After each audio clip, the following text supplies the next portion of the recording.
niya, ay 1,000 years pa po yun. Kaya kailangan natin gumawa ng hakbang para mapabilis yung proseso. Ayan. So, ang maganda niyan, lately, nagkakaroon ng mga silver lining.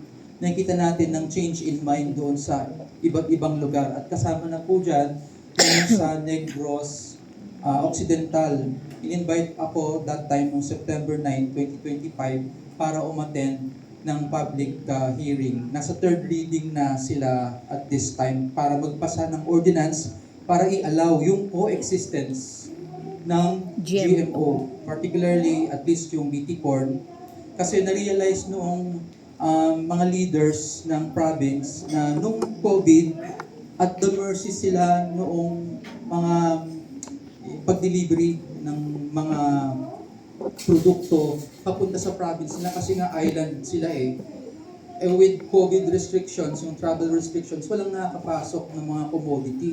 So kailangan pala nila maging self-reliant, self-sufficient.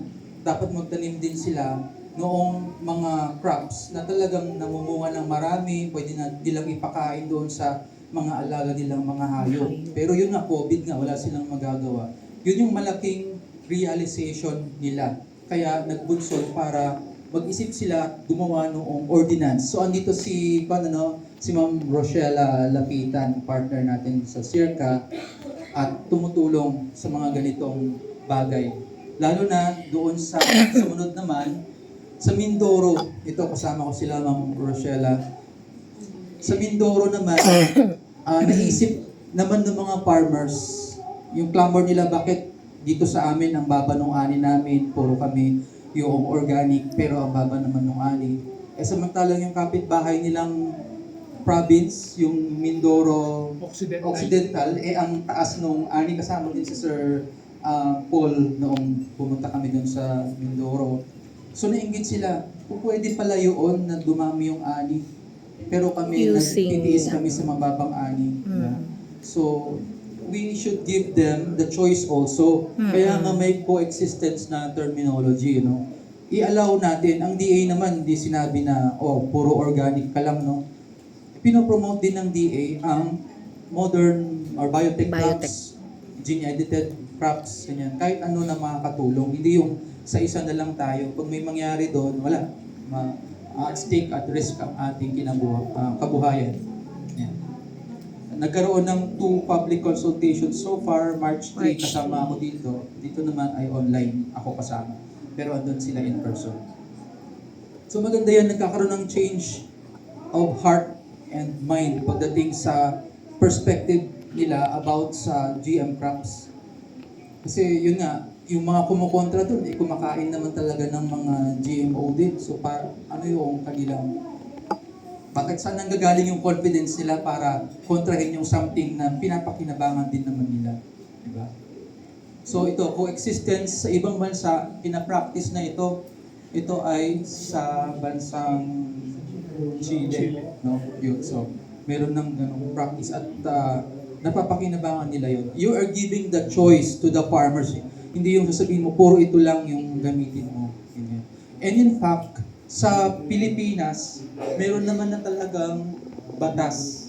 Yung RA 11511. Ito yung Organic Agriculture Act of 2010 na sinasabi doon na pwede kang mag-delineate ng mga lugar na okay for organic agriculture.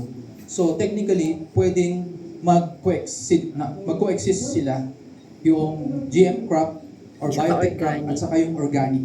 Basta meron lang good demarcation line or boundaries kung saan sila i-apply. Plus, ang narinig ko that time, organic nga, pero napakaliit naman ng percentage na pinagtatamnan, hindi sapat para makabuhay man lang doon sa mga nakatira doon sa isla na yun. Okay, so kagaya ng nasabi ni Ms. Mars kanina, we should create an enabling environment. So thank you sa DABPO kasi ito yung nabanggit na ni Ms. Mars kanina na mga trusts na ginagawa ng DA Biotech Program Office. At kabilang dyan, yung benefit din na nakuha namin sa PhilRise through this Crop Biotechnology Center.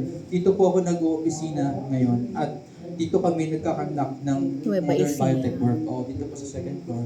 So pasyalan nyo din kami pag may time kayo. So key takeaways sa presentation ko, kung may tanong din kayo, pwede kayong magtanong na ngayon. Ano? So genetic engineering introduces a transgene to produce a GMO. Yun yung trigger sa batas o sa regulation natin. Randomly landing in one of the chromosomes. GMOs are strictly regulated in the Philippines. Meron tayong batas. At yun ay more than 2 decades na existing. 3 decades na mayroong regulatory experience sa Philippines. BT corn adoption is a success in many parts of the world and also in the Philippines. Some GM crops in PH are currently experiencing legal challenges like golden rice, BT talong.